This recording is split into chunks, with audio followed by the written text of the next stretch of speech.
তারা সকলেই সুরের বাচ্চা। আমরা করে দিচ্ছি, আমরা আগ্রাসন বিরোধী আন্দোলন করে দিচ্ছি।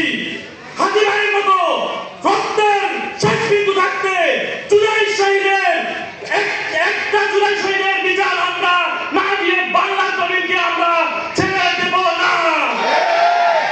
মনে রাখবেন, জান দেব, জুলাই দেব না। জান দেব, জুলাই দেব না। আচ্ছা, এই আসিফ নজরুল সাহেব কি কখনো ভেবেছেন, ঘুমায় ভেবেছেন যে উনি উপদেষ্টা হবেন? শহীদ নাফিসের থেকে কি ওনার যোগ্যতা বেশি? শহীদ মিরাজের থেকে কি ওনার যোগ্যতা বেশি? তাহলে ওনারা কেন আসলো না? মেসেজ সিন করে না। নাহিদ ইসলাম, আসিফ মাহমুদের পিএস, আমি এখন আপনাদেরকে হোয়াটসঅ্যাপে দেখাতে পারবো। এখনো সাইফুলকে আমি নিজে ফোন দিয়েছি, বললো যে হ্যাঁ ভাই আমরা আপনাদের প্রোগ্রাম নিয়ে ভাবছি। এরপর আমাকে আমার ফোনই ধরে নাই। আচ্ছা, এই অভিযোগ কি আমার একা না আপনাদেরও আছে?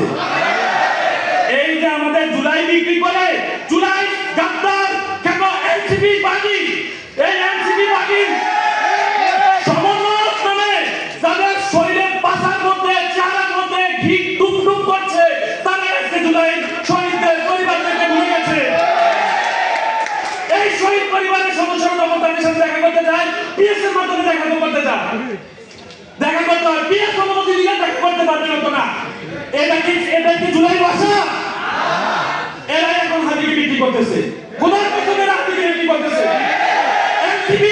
এনসিপি সহ কয়েকটা পার্টি, আমি বড় পার্টিগুলোকে বলবো না, কারণ তারা কখনোই জুলাইতে মিস্টেক নেয় না। জুলাইয়ের কথা বলে যে আমরা জুলাই আকাঙ্ক্ষা পূরণ করবো, এই সব পত্রিকা তারা নেয় নাই। নিয়েছে কে?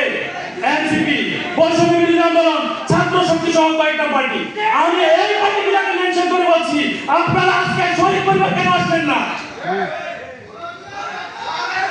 ওরা জুলাই গাদ্দার, ওরা জুলাই গাদ্দার, ওরা প্রত্যেকটা আমার শহীদ ভাইদের সাথে বেইমানি করেছে। আমি কাদের মাধ্যমে দাওয়াত দিয়েছি জানেন? শহীদ পরিবারের মাধ্যমে আমরা হাসনাত, সাক্ষী সহ সবাইকে 8টাকে আমি নিজে দাওয়াত দিয়েছি, বললাম যে নির্বাচনের মাঠ আছে। এর থেকে কি দুঃখ আর হয়?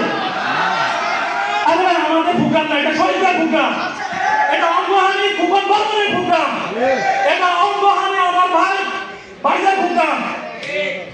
এদের থেকে গুরুত্বপূর্ণ কি? এরা